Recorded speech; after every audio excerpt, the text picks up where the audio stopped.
Halo, selamat pagi Ananda kelas 72. Semoga dalam keadaan sehat dan selalu berada dalam lindungan Allah Subhanahu wa taala. Baik, teman-teman sekalian, anak-anak Bapak yang Bapak sayangi, hari ini Bapak akan memberikan penjelasan terkait dengan fungsi norma dalam kehidupan sosial bermasyarakat. Nah, kemarin kan mungkin kalian sudah mencatat ya, namun belum ada penjelasan yang Bapak berikan. Jadi untuk hari ini coba kalian simak video berikut ini dan dengarkan penjelasan yang Bapak berikan. Nah, teman-teman sekalian, anak-anak Bapak, nah kalau kita mau melihat apa sih sebenarnya fungsi aturan atau fungsi norma dalam kehidupan kita, dan apa sih yang akan terjadi jika tidak ada norma atau aturan dalam masyarakat. Nah, setidaknya di sini ada 5 fungsi norma dalam kehidupan masyarakat. Yang pertama itu adalah petunjuk dan pedoman dalam bersikap dan bertindak. Jadi anak-anak Bapak sekalian, norma itu berfungsi sebagai petunjuk, pedoman. Jadi kalau kita mau melakukan sesuatu atau tidak melakukan sesuatu, itu ada petunjuknya, ada pedomannya. Boleh atau tidaknya sesuatu hal itu dilakukan itu sudah diatur dalam norma, baik itu norma agama, norma hukum, norma kesusilaan, maupun norma kesopanan. Kemudian fungsi norma yang selanjutnya adalah mencegah benturan kepentingan dalam kehidupan masyarakat. Maksudnya apa ini mencegah benturan kepentingan? Nah, ini contohnya. Setiap orang itu kan pasti memiliki kepentingan masing-masing, ya kan? Karena setiap orang memiliki kepentingan, urusan masing-masing, pasti ada kadang masanya orang-orang itu berbeda kepentingan. Karena berbeda kepentingan, maka pasti nanti akan ada terjadi konflik. Nah, norma ini hadir untuk mengatur, ya, untuk mengatur agar apa tadi, konflik tadi itu tidak terjadi. Jadi benturan kepentingan dalam masyarakat itu tidak terjadi. Kenapa? Karena ada aturannya. Gitu. Kemudian yang ketiga, fungsi norma selanjutnya adalah perlindungan bagi keberadaan masyarakat. Nah, ini penting ya. Fungsi norma selanjutnya ini adalah perlindungan bagi keberadaan masyarakat. Jadi masyarakat itu akan merasa lebih aman, akan merasa lebih terjaga dirinya ya sebagai manusia ketika ada norma dalam kehidupan masyarakat. Ya kan? Bayangkan misalnya kalau tidak ada aturan dalam norma hukum bahwa membunuh orang misalnya, ya kan, atau mencuri milik orang itu tidak dihukum, ya kan, tidak ada ganjarannya, tidak ada hukumannya, maka perilaku tersebut akan semakin marak dalam masyarakat. Jadi karena di norma itu diatur bahwa tidak boleh ini, tidak boleh itu, ya kan, maka masyarakat akan lebih merasa aman, kan gitu. Karena kalau misalnya ada seseorang ingin melakukan sesuatu, dia akan ingat, oh ada ganjarannya, kan gitu. Nah, jadi masyarakat akan merasa lebih aman. Kemudian menciptakan ketertiban. Nah, kalau yang ini pas kemarin itu sudah Bapak praktikkan sama kalian kan, menciptakan ketertiban. Kemarin itu Bapak praktikkan hal kecil seperti naik tangga, ya kan, naik tangga. Kalau kita mau berjalan itu kan harus di sebelah kiri tuh, ya kan, nggak boleh di sebelah kanan, karena kalau misal di sebelah kanan nanti akan bertabrakan dengan orang yang mau berjalan juga tapi berlawanan arah dengan kita. Itu sudah Bapak praktikkan sama kalian dan kalian sudah coba dan kalian sudah merasakan bagaimana perbedaannya ketika kalian menaiki tangga itu tidak beraturan sama menaiki tangga beraturan, ya kan. Kalau yang mau naik misalnya itu di sebelah kiri, yang mau turun juga di sebelah kiri, pasti tidak akan terjadi berbenturan atau menumpuk di tangga, kan gitu. Itu hal-hal kecil. Nah, norma juga bisa menciptakan ketertiban dan ketentraman di hal-hal besar, ya kan, di jalan, juga di kehidupan lain-lainnya. Kemudian yang terakhir adalah memberikan rasa keadilan dan kepastian hukum. Ya, jelas. Norma itu contohnya norma hukum ya. Norma hukum ini bisa memberikan rasa keadilan dan kepastian hukum. Jadi kalau teman-teman misalnya contohnya itu di pengadilan, kan itu ada aturannya. Jadi pasti jelas, hukum itu jelas tertulis dan harus ditaati oleh masyarakat. Kemudian manfaat menjalankan norma dalam masyarakat. Nah, ketika kita sudah menjalankan norma dalam masyarakat, apa manfaatnya? Nah, manfaatnya ketika kita sudah menjalankan norma dalam kehidupan masyarakat, itu yang pertama adalah kita menjaga kebudayaan masyarakat. Yang kedua, mencapai integrasi sosial. Integrasi sosial ini maksudnya adalah persatuan ya, mencapai persatuan sosial. Kemudian mewujudkan keteraturan sosial, lalu mengendalikan perilaku individu dan melindungi orang yang lemah. Ini manfaat menjalankan norma. Dia sangat bermanfaat sekali ya. Kemudian, pelanggaran norma. Jadi anak-anak Bapak sekalian, walaupun norma itu sudah diatur, sudah dibuat oleh masyarakat, tapi ternyata pada kenyataannya masih banyak juga orang-orang yang masih melanggar norma. Ya kan? Kenapa sih masih ada orang yang melanggar norma dalam kehidupan masyarakat? Padahal kan sudah jelas aturannya. Yang ini boleh, yang ini tidak boleh, yang ini baik, yang itu tidak baik. Ya kan? Tapi masih ada orang-orang yang melanggar norma, yang melanggar aturan. Kira-kira kenapa sih orang masih mau melanggar peraturan? Nah, ternyata setidaknya ada 6 alasan kenapa orang masih melakukan pelanggaran norma. Yang pertama, proses sosialisasi yang tidak sempurna. Maksudnya di sini adalah memang norma-norma itu, khususnya norma hukum itu sudah ada, tapi kadang masyarakat tidak tahu bahwa norma itu sudah ada dan sudah diterapkan. Jadi, karena proses sosialisasi, proses penyampaian norma-norma hukum yang sudah ada, yang sudah berlaku di masyarakat itu tidak sempurna, akhirnya masyarakat melanggar. Nah, kemudian pengaruh lingkungan juga bisa menjadi penyebab kita melakukan pelanggaran norma. Pasti nih, kadang-kadang kalian kan nengok temenmu ribut, kalian ribut, ikut-ikutan. Ya kan? Nengok teman kalian merokok misalnya, kalian pun ikut-ikutan merokok biar jadi keren. Jangan kayak gitu. Jadi lingkungan juga sangat berpengaruh. Kalau teman-teman kalian ugal-ugalan di jalan, naik sepeda, balap-balapan, nggak memperhatikan jalan. Nah, karena teman-teman kalian kayak gitu, kalian pun ikut-ikutan. Jadi pengaruh lingkungan juga sangat berpengaruh, ya kan? Kemudian kebutuhan ekonomi. Nah, ini juga kalian tahu kan ada maling, ya kan? Ada orang mencuri, ya kan? Ada orang yang melakukan apapun untuk memenuhi kebutuhannya, kan gitu. Nah, gara-gara ingin memenuhi kebutuhannya dan dia tidak tahu lagi mau melakukan apa, akhirnya dia melanggar norma, mencuri misalnya, ya kan? Atau menjual sesuatu yang haram, atau melakukan sesuatu yang dilanggar oleh norma agama, norma hukum. Alasannya apa? Alasannya untuk memenuhi kebutuhan ekonomi.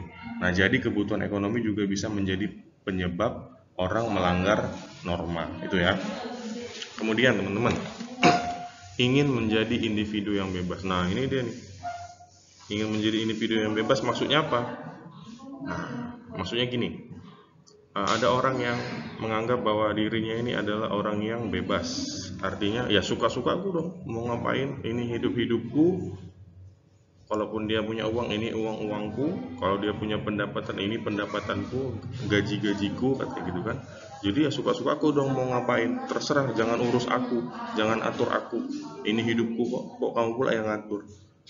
Nah, karena ada prinsip seperti itu dalam kehidupannya, maka akan terjadi potensi-potensi dia akan melakukan pelanggaran norma. Sama kalau misalnya kalian beranggapan, sibuk kali Gun, Apa-apa diatur, ini nggak boleh, itu nggak boleh. Masa bodoh lah, nggak peduli aku sama itu. Nah, kalau misalnya ada pikiran orang yang seperti itu, nah itu akan berpotensi akan melakukan pelanggaran norma. Kenapa? Karena dia ingin menjadi orang yang bebas, tidak diatur-atur. Padahal norma tadi fungsinya bukan sepenuhnya mengatur. Norma itu fungsinya itu bukan hanya mengatur, tapi juga ingin menciptakan ketentraman dan keadilan kan gitu. Jadi kalau misalnya masyarakat inilah bertingkah laku sesukanya tanpa memikirkan orang lain, kan bahaya. Orang suka-suka, ya kan? Kalau dia lagi kepengen handphone misalnya, dia nggak punya handphone, lagi pengen handphone, dia suka-sukanya aja, aku ambil aja lah handphone si kawan itu untukku. Makanya nggak boleh gitu. Nah itu ya. Jadi menjadi individu yang bebas itu berpotensi menjadi penyebab pelanggaran norma. Kemudian penyebab yang lainnya adalah longgarnya penegakan atau pelaksanaan norma. Ya ini norma hukum misalnya, karena tidak ada ketegasan dari penegakan norma, misalnya tidak ada ketegasan dari polisi misalnya, tidak ada ketegasan dari masyarakat. Jadi orang menganggap bahwa kalau melanggar itu nggak apa-apa, kalau kita melanggar norma nggak apa-apa. Sama seperti gini, misalnya bapak kasih contoh di sekolah misalnya, kalau kalian tidak memakai sepatu gitu kan, kadang-kadang ketemu guru yang ya udah nggak apa-apa, dimaafkan lah untuk hari ini, kan tidak ditegakkan, dimaafkan. Tapi karena kalian lihat itu ada peluang, besok-besoknya pun kalian tidak pakai sepatu ke sekolah, tidak pakai kemeja, karena kalian menganggap nggak apa-apa kok, nggak apa-apa, nggak dihukum kok. Terus kalau kalian ribut di kelas gitu kan, gurunya cuma bilang diam gitu kan, tidak ditegur siapa yang membuat ribut gitu. Terus kalian mikir, ternyata kalau misalnya ribut sama bapak ini sama ibu ini nggak dimarahi kok, ya udah terakhirnya kalian terus ribut. Nah itu juga berpotensi karena longgarnya penegakan atau pelaksanaan hukum. Jadi kalian misalnya kalau di sekolah itu terlambat atau tidak bawa atribut, tidak pakai sepatu, itu langsung dihukum, ya kan? Dihukum, misalnya dihukum membersihkan lapangan, dihukum nyapu, ngepel. Itu bukan berarti guru-gurunya tidak sayang sama kalian, bukan. Itu demi tegaknya pelaksanaan norma. Itu dia, bukan tidak sayang sama kalian, tapi itu adalah demi tegaknya norma.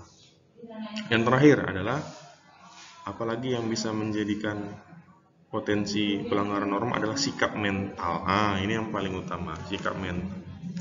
Walaupun kadang-kadang sosialisasinya sudah sempurna, lingkungannya sudah bagus, ekonominya sudah mapan, ya kan? Kemudian penegakan hukumnya pun sudah ketat, tapi masih ada aja orang yang melakukan pelanggaran. Kenapa bisa gitu? Ya karena mentalnya adalah mental pelanggar norma. Ya, mental orang yang tidak mau diatur, orang yang tidak mau melaksanakan ketertiban. Memang dasar dia bandel. Walaupun sudah dihukum, sudah dibuat aturannya, ya kan? Lingkungannya pun sudah bagus. Padahal lingkungannya bagus nih, tapi tetap aja dia bandel. Ya kan? Dan dia pun sudah tahu bahwa ini dilarang, ini boleh, ini tidak boleh. Dia udah tahu itu. Lingkungannya pun bagus gitu kan. Dia pun orangnya mapan, tidak kekurangan. Kemudian kalau misalnya ada kesalahan, normanya itu ditegakkan, tapi tetap aja masih melanggar norma. Berarti apa yang salah? Yang salah bukan normanya, yang salah adalah mentalnya, sikapnya. Memang dia aja memang bebal, tidak mau mengikuti atau menjalankan norma-norma yang berlaku. Jadi anak-anak sekalian, inilah faktor-faktor penyebab kenapa norma-norma itu masih dilanggar padahal aturannya sudah jelas. Nah, kira-kira ada 6 hal inilah yang menyebabkan norma itu masih dilanggar. Oke, terakhir nih kayaknya, akibat melanggar norma. Nah, jadi teman-teman harus tahu bahwa kalau kita melanggar norma itu ada akibatnya, ada dampaknya sama kita. Apa itu? Yang pertama ada keretakan hubungan antar kelompok masyarakat. Nah ini bahaya nih kalau ada keretakan hubungan. Kemudian apa? Perubahan kepribadian pada individu. Seperti apa? Timbul rasa dendam, benci, dan saling curiga. Gitu kan. Kemudian kerusakan harta benda, bahkan yang lebih parah, sampai hilangnya jiwa manusia. Nah terakhir, dominasi yang mengarah pada penaklukan salah satu pihak dalam konflik. Nah ini ya. Jadi akibat melanggar norma ini sangat fatal, bahkan sampai bisa menghilangkan jiwa manusia, bisa menimbulkan rasa dendam, rasa benci, dan saling curiga. Kok bisa sih Pak? Ya contohnya gini aja lah.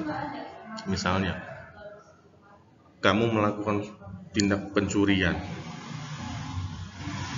sudah dihukum memang, tapi nanti ketika kamu kembali lagi ke masyarakat, pasti masyarakat akan selalu menaruh curiga samamu. Ini dia mantan pencuri, jangan dekat-dekat nanti barangmu hilang segala macam. Nanti kan timbul saling curiga. Gara-gara apa? Akibat tadi dia pernah melanggar norma, ya kan? Dia pernah melakukan tindak kekerasan, ya kan? Akhirnya apa? Orang benci sama dia. Dia tuh orangnya kasar, jahat, ya kan, melakukan kekerasan. Akhirnya benci. Orang yang menjadi korban kekerasan dia tuh akhirnya benci sama dia, tidak mau lagi bergaul sama dia. Ya, timbul rasa benci dan dendam. Gitu ya. Kerusakan harta benda juga bisa, bahkan sampai hilangnya nyawa, teman-teman. Jadi janganlah sampai kita melakukan pelanggaran norma, apalagi pelanggaran norma-norma yang sangat berat. Kenapa? Karena akibatnya sangat fatal, sangat berbahaya. Oke?